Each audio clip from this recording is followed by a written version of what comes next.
ગાય માતાની કૃતજ્ઞતા વ્યક્ત કરવાનો દિવસ બોળચોથ, જેને ગાય ચોથ કે બહુલા ચોથ પણ કહેવાય છે. ગાય માતાના આપણી ઉપર અનેક ઉપકારો રહેલા છે. આ ઉપકારનો ઋણ ચૂકવવાનો દિવસ એટલે બોળચોથ તરીકે આપણે ઉજવીએ છીએ. આ દિવસે મગ અને બાજરીના રોટલાનું એકટાણું કરી ગાય માતા અને તેના વાછરડાની પૂજા કરી પ્રદક્ષિણા કરવામાં આવે છે અને ગાય માતાને અંતઃપૂર્વક પ્રાર્થના કરવામાં આવે છે કે હે ગાય માતા, અમારું અને અમારા સંતાનોનું હર હંમેશા પોષણ અને રક્ષણ કરજો. આ રીતે બોળચોથનું વ્રત પૂરી શ્રદ્ધા અને ભક્તિથી ગુજરાતમાં બહેનો આજે પણ કરે છે. તો મિત્રો, આ હતું બોળચોથ વ્રતનું મહાત્મ્ય, વ્રતની પૂજન વિધિ. અને હવે સાંભળશું વ્રતની કથા. બોલો ભગવાન ભોળાનાથની જય, બોલો ગાય માતાની જય. એક ગામમાં સાસુ અને વહુ રહેતા હતા. શ્રાવણ માસ આવ્યો એટલે તેની વદ ચોથના દિવસે સાસુ નદીએ નહાવા જતા તેની વહુને કહેતા ગયા કે વહુ, આજે બોળચોથ છે, માટે હું નદીએ નાહવા જાઉં છું, પાછી આવું ત્યાં સુધીમાં તું ઘઉલો રાંધીને રાખજે. સાસુએ ઘઉંની રસોઈ કરવાની વાત કરી હતી, પરંતુ વહુ બિચારી ભોળી હતી. તે ઘઉલાનો અર્થ સમજી ન શકી અને વાછરડાનું નામ પણ ઘઉલો જ હતું. એટલે વહુએ બિચારીએ ઘઉલો ખાંડી નાખ્યો, વાછરડો ખાંડી નાખ્યો અને ચૂલે રાંધવા ચડાવ્યો. સાસુ તો નદીએથી નાહી અને ઘરે આવ્યા અને વહુને પૂછ્યું કે વહુ, ઘઉલો રાંધ્યો ને? તો વહુ કહે, રાંધ્યો તો છે, પણ ઘઉલો તો ખૂબ તોફાની, જેમ તેમ કરીને ખાંડ્યો અને પછી માંડ માંડ ચૂલે ચડાવ્યો. આ સાંભળીને સાસુને તો બીક લાગી અને તેણે વહુને પૂછ્યું કે વહુ, તમે કયા ઘઉલાની વાત કરો છો? તો વહુ કહે, કેમ વળી, ઘઉલો તે વળી બીજો કયો હશે? આપણી ગાયનો વાછરડો, તે જ ઘઉલો.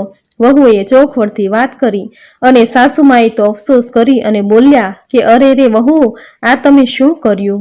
હવે શું થશે? આજે તો બોળચોથ છે અને હમણાં ગામના લોકો ગાય વાછરડાની સેવા પૂજા કરવા આવશે, તો આપણે તેને શું જવાબ આપીશું?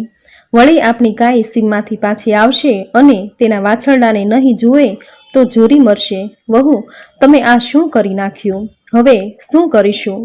વહુ, તમે એમ કરો, આ હાંડલો ઉકરડે જઈ દાટી આવો.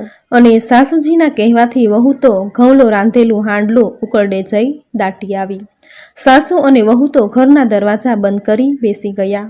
આ બાજુ વાછરડાની માં ગાય સવારથી ગામને પાદર ચરવા ગયેલી પાછી આવી અને તેને ખબર પડી કે મારો બાળ ઘઉલો મરણ પામ્યો છે અને તેને ઉકરડામાં દાટવામાં આવ્યો છે.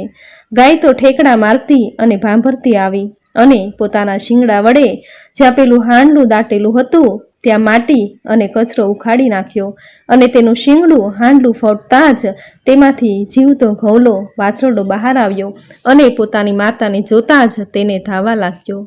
ઘઉલાની માં ગાયને પોતાનું બાળક જીવતું જોતા ટાઢક વળી અને એ પણ વાછરડાને પોતાની જીભ વડે ચાટીને વહાલ કરવા લાગી. આખાય ગામમાં ગાયો તો ઘણી હતી અને ગામડું હતું એટલે ગાયો તો હોય જ ને, પણ ગાય અને વાછરડાના રંગ એક જ હોય તેવી એક રંગી ગાય અને વાછરડું તો આ જ હતા. બોળચોથનું વ્રત કરતી સ્ત્રીઓ આ જ ગાય વાછરડાનું દર વર્ષે પૂજન કરતી અને ગામની સ્ત્રીઓ તો સાસુ વહુને ઘરે આવી અને ડેલીનું બારણું ખખડાવતા બોલી કે ઓ ડોશીમાં, ઓ સાસુ વહુ, ડેલી કેમ બંધ કરીને બેઠા છો? ડેલીના દ્વાર ખોલો. ક્યાં છે એક રંગી ગાય અને ઓલો વાછરડો? અમે તો તેની પૂજા કરવા આવ્યા છીએ. આખા ગામની સ્ત્રીઓ ગાય વાછરડાની પૂજા કરવા આવી છે, પણ સાસુ વહુ શું મોઢું લઈને બારણા ખોલે?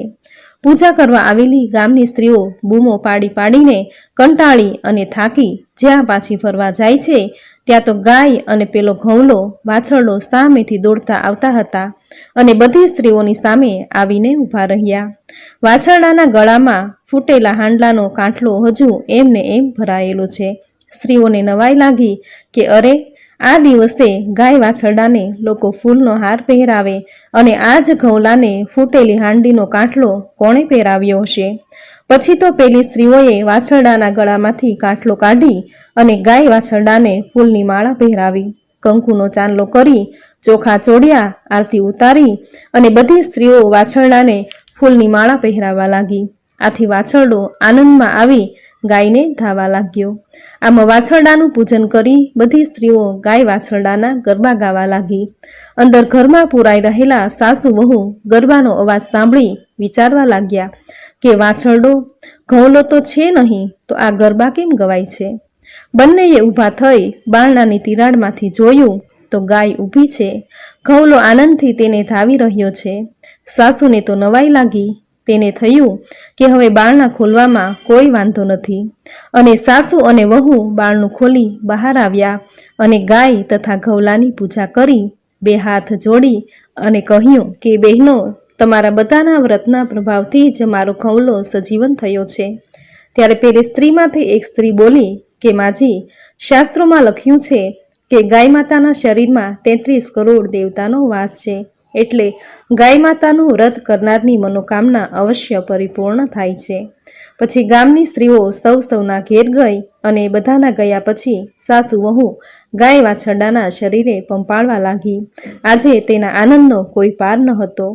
સાસુ વહુ બેયને આમે ગાય માતાની ઉપર અનહદ પ્રેમ હતો અને હવે શ્રદ્ધાઈ બેઠી. ત્યારથી સાસુ વહુએ બંનેએ દર વર્ષે બોળચોથનું વ્રત કરવું તેવો સંકલ્પ કર્યો અને આ દિવસે દળવું નહીં, ખાંડવું નહીં તેવો નિયમ લીધો અને આનંદથી રહેવા લાગ્યા. હે ગૌરી ગાય માતા, તમે જેવા ભોળી સાસુ વહુને ફળ્યા તેવા બોળચોથનું વ્રત કરનારને, વ્રતની કથા વાંચનારને, સાંભળનારને, કહેનારને તથા લખનારને સૌને ફળજો, સૌની મનોકામના પૂર્ણ કરજો. જય ગાય માતા. તો મિત્રો, આ હતી બોળચોથ વ્રતની કથા. ગાય માતાની કૃતજ્ઞતા વ્યક્ત કરવાનો દિવસ એટલે બોળચોથ. ગાય એ આપણી માતા છે. પુરાણ કાળથી ગાયને ઘર આંગણે પાળીને રાખવામાં આવે છે. ગાયના દૂધ, માખણ, ઘી, દહીં અને છાશ વડે માનવ જીવનનું પોષણ પુરાણ કાળથી થતું આવ્યું છે. ગાયની સંતતિ એટલે બળદ, જે ખેતીના કામમાં ઉપયોગી થાય છે. બળદ વડે ખેતર ખેડી ખેતી કરી ઉપજેલા ધાન્ય દ્વારા સમગ્ર માનવ જીવનનું પોષણ થાય છે. આમ ગાય માતાના ઉપકાર આપણી ઉપર અનેક રહેલા છે. આમ ગાય માતાની કૃતજ્ઞતા વ્યક્ત કરવા માટે જ બોળચોથના દિવસે આપણે ગાય માતાની પૂજા કરીએ છીએ. ગાય એ આપણી માતા છે. તેનું આપણા પર અનહદ ઋણ રહેલું છે. આ ઋણ આપણે ચૂકવી શકીએ તેમ નથી. મિત્રો, ગાય માતાની કૃતજ્ઞતા વ્યક્ત કરવા, ગાય માતાનું ઋણ ચૂકવવા આપણે બીજું તો ન કરી શકીએ, પરંતુ જ્યારે આપણે ઘરમાં રસોડે પહેલી રોટલી ગાય માટે જરૂર કાઢી શકીએ. ઘરે જ્યારે કોઈ શુભ દિવસ હોય, સારો દિવસ હોય, કોઈનો જન્મદિવસ હોય, ત્યારે ગૌશાળાએ જઈ ગાય માતાને લીલો ઘાસચારો ખવડાવો, તેની સેવા કરી પુણ્ય પ્રાપ્ત કરી શકીએ. ગાય માતામાં 33 કરોડ દેવતાનો વાસ છે. તેના ગૌમૂત્ર અને છાણમાં માતા લક્ષ્મીનો વાસ છે. ગાય માતાના શરીર પર હાથ ફેરવવા માત્રથી જ શરીરના અનેક રોગો નાશ પામે છે. શાસ્ત્રોમાં પણ કહેલું છે કે પહેલી રોટલી ગાયની. આથી સવારે ઘરના રસોડે રોટલી બનાવો ત્યારે પહેલી રોટલી ગાય માતા માટે જરૂર બનાવજો અને પોતાના હાથે ખવડાવજો. શાસ્ત્રોમાં પણ કહેલું છે કે જે વ્યક્તિ તેના હાથે ગાયની રોટલી ખવડાવે છે અને ગાય માતાની જીભનો સ્પર્શ આપણી હથેળીમાં થાય છે, તેના ભાગ્યની રેખા પ્રબળ થાય છે. તેના ભાગ્યના દરવાજા ખુલી જાય છે. આથી આ કથા સાંભળનાર દરેક બહેનો આજથી નિયમ લેજો, વ્રત લેજો કે સવારે રોટલી બનાવો ત્યારે પહેલી રોટલી ગાય માતાની જરૂર કાઢવી. આ વ્રત સંકલ્પ જરૂર લેજો. નિત્ય ગાય માતા માટે રોટલી કાઢજો. તમારા જીવનમાં શુભતા, મંગલતા આવશે. ઘરમાં બરકત આવશે. ધંધા રોજગારમાં જરૂર પ્રગતિ થશે. ગાય માતાની સેવા પૂજા કરવાથી ગ્રહ દોષ દૂર થાય છે. ઘરની ગરીબી, રોગ નાશ પામે છે. મિત્રો, ગાય માતાની પૂજા કરવાથી 33 કરોડ દેવતાની પૂજા કર્યાનું પુણ્ય ફળ પ્રાપ્ત થાય છે. ગાયની ખરીમાં સૂર્ય નાડી રહેલી છે. આથી ગાય માતાના શરીર પર હાથ ફેરવવા માત્રથી જ સૂર્ય ગ્રહ તેમજ ગુરુ ગ્રહ મજબૂત થાય છે. સમાજમાં માન, સન્માન, પ્રતિષ્ઠા, યશ, કીર્તિ, લક્ષ્મી અને સંતાનની પ્રાપ્તિ થાય છે. આવો પ્રભાવ છે ગાય માતાની સેવા પૂજા કરવાનો, ગાય માતાને રોટલી ખવડાવવાનો. તો મિત્રો, આ હતું ગાય માતાની કૃતજ્ઞતા વ્યક્ત કરવાનું વ્રત, બોળચોથ વ્રતની વિધિ, તેનું મહાત્મ્ય અને કથા વાર્તા, જે તમે પૂરી શ્રદ્ધાથી અંત સુધી સાંભળી. જે સાંભળવી તમને જરૂર ગમી હશે. તો વિડીયોને લાઈક કરી કોમેન્ટમાં જય ગાય માતા જરૂર લખજો. ગાય માતાની સેવા કરવા જેણે આ પૃથ્વી પર જન્મ લીધો એવા જગતના નાથ ભગવાન શ્રી કૃષ્ણની કૃપાને પ્રાપ્ત કરવા જય શ્રી કૃષ્ણ જરૂર લખજો. તો ફરી મળીશું આવી જ નવી ધાર્મિક માહિતી, નવી ધાર્મિક કથા સાથે. ત્યાં સુધી આપ સૌને